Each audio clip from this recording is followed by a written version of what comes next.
Jésus, voici ma prière.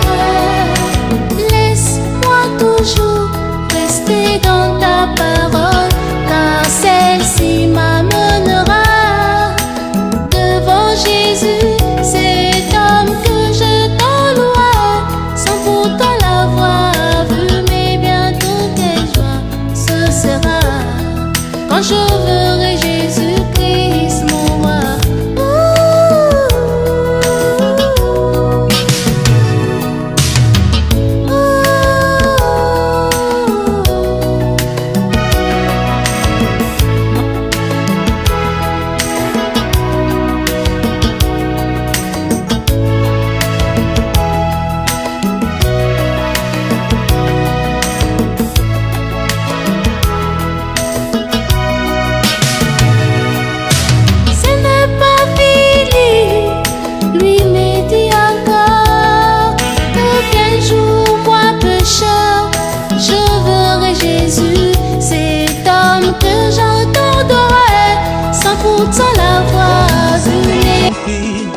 Que sans toi, Seigneur, nous pouvons rien faire dans ces mondes. C'est pas parce que Pierre l'a dit que nous le disons aussi, mais cela vient du fond de nos cœurs. Auprès de qui, Seigneur, irions-nous? C'est toi qui as les paroles de la vie. Oh, ainsi nous voulons nous confier en toi dans ce monde.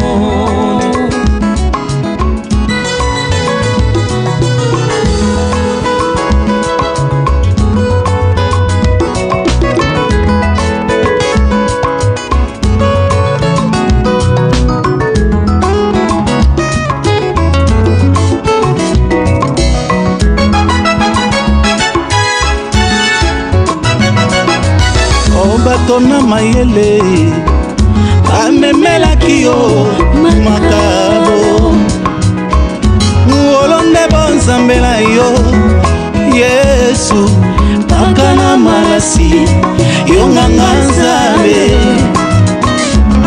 likabo libongi na yo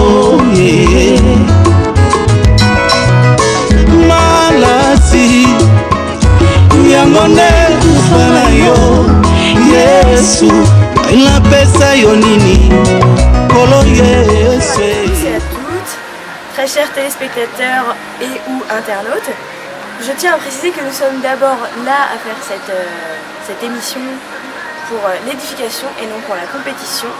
Alors j'ai le plaisir de vous annoncer qu'aujourd'hui nous recevons la visite de Gali Ambassadeur qui va venir nous rejoindre dans quelques instants. Bonjour Gali. Bonjour. Bonjour. Ça va? Oui, ça va. Oui? Tout est grâce. D'accord.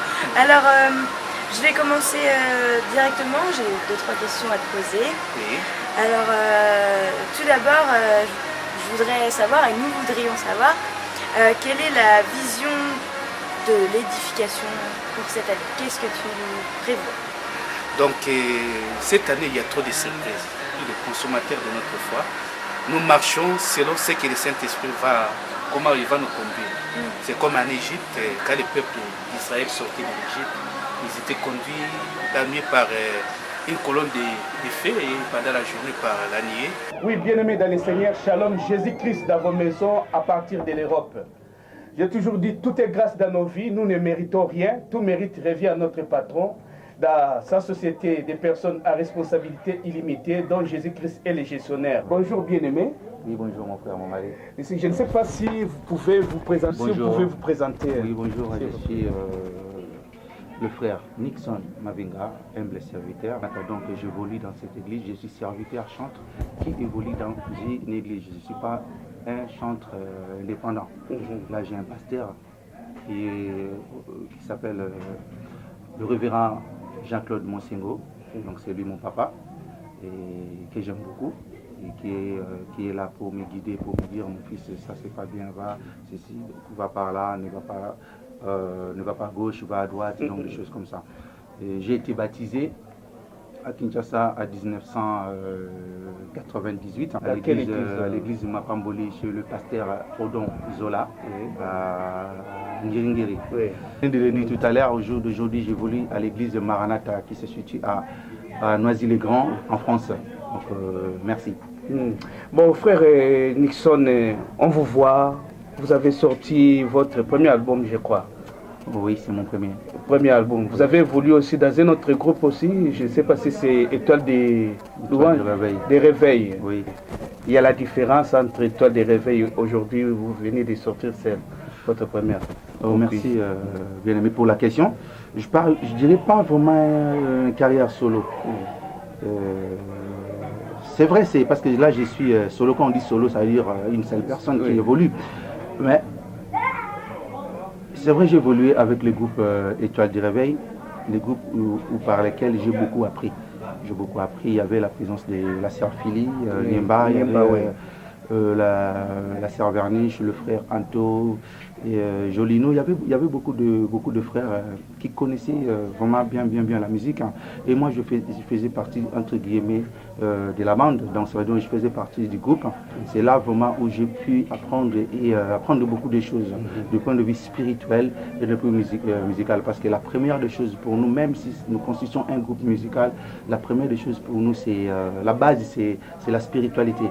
Donc, le Saint-Esprit, la présence du Saint-Esprit, c'est là vraiment où j'ai aussi expérimenté vraiment beaucoup de choses du point de vue spirituel dans le groupe L'Étoile du Réveil. L'Étoile du Réveil. Oui. Bon frère Nixon, on est en train de voir, il y a des chantres qui n'ont pas d'église, mais qui continuent à chanter. Je ne sais pas, c'est comme si quelqu'un qui, je ne sais pas comment, un boulanger affamé, je ne sais pas comment on peut les décrire, un chantre sans église, mais qui continue à chanter. Parce que la foi vient de ce qu'on attend, ce qu'on attend vient de la parole de Dieu, et c'est de l'abondance du cœur que la bouche parle. Je ne sais pas qu'est-ce qu'ils peuvent donner.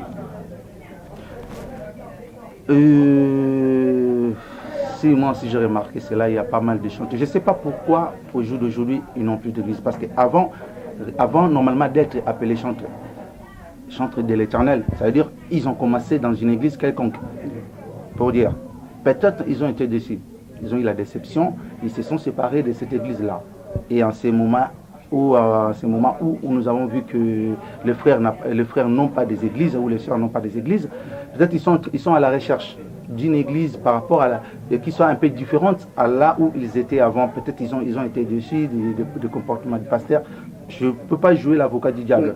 Normalement, il y a plusieurs raisons. Il y a plusieurs raisons. Oui. Comme moi aujourd'hui, Nixon Mavinga, j'évolue dans une église, je me suffis à dire que c'est bien pour un chantre de l'Éternel d'être à côté d'un pasteur. Oui. C'est vraiment important. Mais les raisons qui les a poussés à rester à la maison et à évoluer sans église, comme je ne connais pas ces raisons-là, je n'ai pas à me prononcer là-dessus. Mais une chose, je sais, c'est très important. C'est vraiment capital à un chantre d'avoir une église. Parce que quand on nous appelle des chantres, premièrement, ce n'est pas les CD que nous sortons. C'est bien de sortir des CD. C'est bien de vendre des CD ou des DVD. Mais les cultes que nous présentons, le peuple de Dieu que nous conduisons tous les dimanches à l'église, c'est parce que nous sommes appelés à préparer les cultes. C'est nous qui commençons, pendant que nous chantons, c'est là où on fait descendre la présence du Saint-Esprit. Donc ça veut dire, moi je ne me vois pas vraiment ailleurs. Je ne me vois pas évoluer ailleurs qu'à l'église. Vous venez de sortir votre premier album, si vous pouvez nous rappeler les titres. Oui, je ne sais pas. Il y a 8 titres dans cet album qui s'intitule Mon Berger. Oui. Donc j'ai mis des chansons des louanges parce qu'on en avait vraiment besoin. On en avait vraiment besoin parce qu'il y a pas mal de mariages, il y a pas mal de fêtes dans nos églises. Il faut que nous puissions aussi bouger. Il faut que nous puissions louer notre Dieu à travers des chansons de louanges, des danses. Donc j'ai commencé cet album si vous écoutez, vous avez déjà commencé par des louanges. Des louanges. D'autres personnes commencent par des cantiques, on va dire. De l'adoration. Mais moi, je choisis à faire autrement. Pourquoi louange? Il faut bouger vraiment. Si, c'est important aussi. Est-ce que la louange, c'est bouger? Ou Non. bien c'est... Non, quand je dis... Non, excusez-moi. On peut louer l'Éternel dans le silence. Dans le silence aussi. Oui. Peut-être que c'est là, peut-être que je me suis mal fait comprendre. Quand je dis louange, moi je voyais beaucoup plus l'ambiance. L'ambiance, oui. C'est très important parce que si nous nous marions, il y a des mariages dans nos églises. Oui. Pendant le mariage, pour que le mariage soit bien agrémenté, pour que la soirée soit bien agrémentée, il faut qu'il y ait des chansons qui bougent aussi. Mais malgré qu'on est en train de bouger, toujours en regardant toujours vers la croix. Ça veut dire pour nous, c'est que le nom de notre Seigneur Jésus soit glorifié. Oui. Il y a plusieurs bergers. Hein. Là, tu regardes bien. Oui. Je n'ai pas dit mon berger. Je me suis approprié de l'Éternel. De l'Éternel. Pour dire qu'il est mon berger. Personnel. Personnel. Oui. Parce qu'on ne peut pas parler de choses qu'on n'a pas vécues. On raconte qu'il y a des choses qu'on a vécues. C'est comme l'homme ne donne que ce qu'il a. Pour qu'il y ait plus de l'impact. Oui.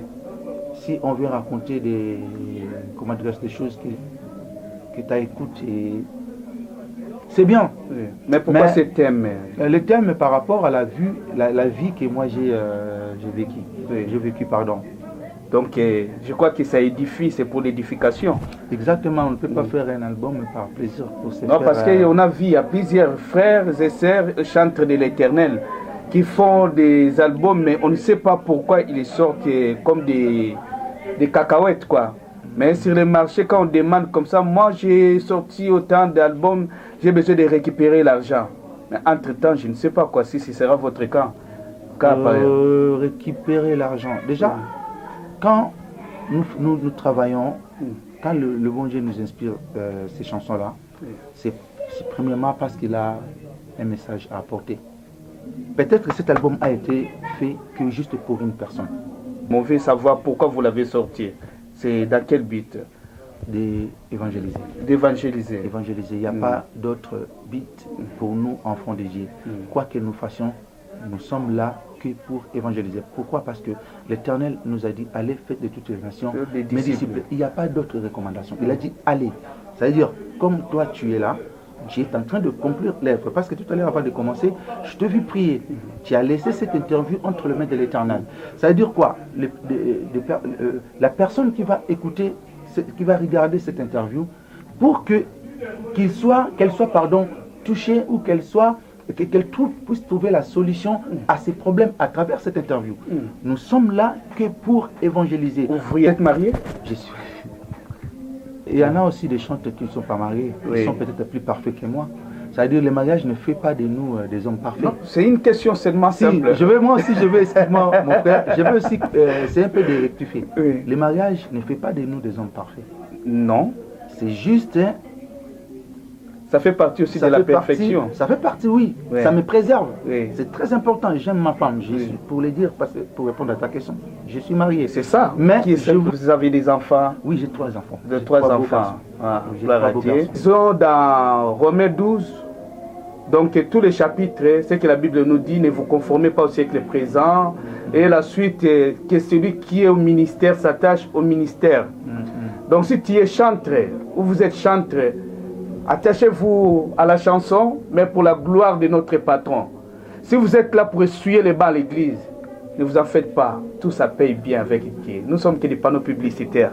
Dans l'image publique, c'est Jésus-Christ que mon frère est en train de vous dire. Je ne sais pas, quelle question que je ne vous ai pas posée, qui vous dérange, peut-être pouvez aussi aider les peuples de Dieu. Je vais dire aux enfants de Dieu qui sont en train de nous suivre en ces moments, vraiment, en dehors de la bergerie, il n'y a pas la sécurité. Quelle joie ce sera quand je verrai Jésus-Christ mon roi.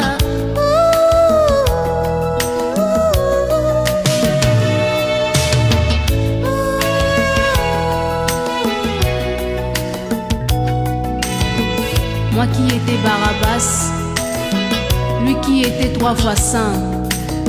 Mais ces jours-là, il avait pris ma position.